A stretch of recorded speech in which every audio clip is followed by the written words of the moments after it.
Welcome to Not Milk Never Milk. Subscribe if you're lactose intolerant. In this video, I will show you how to cook rainbow trout in the oven. First, preheat your oven to 400 degrees Fahrenheit. This ensures even cooking and a perfectly flaky result. Next, prepare your baking sheet by lining it with parchment paper. This makes cleanup a breeze.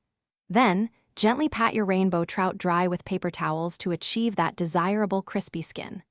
Finally, season both sides of the fish generously with salt, pepper, and any herbs you love, like dill or parsley. Now, let's enhance the flavor of our rainbow trout.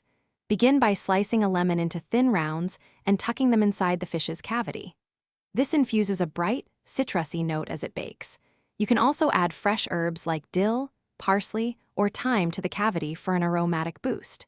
A drizzle of 1 to 2 tablespoons of good quality olive oil over the fish will help keep it wonderfully moist and prevent it from drying out in the oven. For an extra layer of taste, try adding a few thin slices of garlic or onion. It's time to bake our delicious rainbow trout. Carefully place your seasoned and stuffed fish onto the prepared baking sheet. Slide it into your preheated oven and bake for approximately 12 to 15 minutes. The exact cooking time will depend on the thickness of your fish. You'll know it's perfectly cooked when its internal temperature reaches 145 degrees Fahrenheit and the flesh flakes easily with a fork.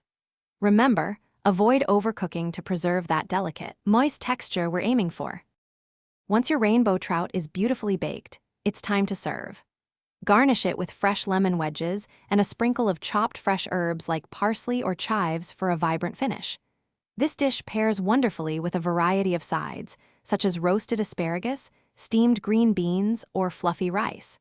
If you prefer to remove the skin, simply slide a spatula gently between the skin and the tender flesh. Any leftovers can be stored in an airtight container in the refrigerator for up to 2 days, though it's best enjoyed fresh. Thanks for watching. If this was helpful, leave a like and consider subscribing. See you next time.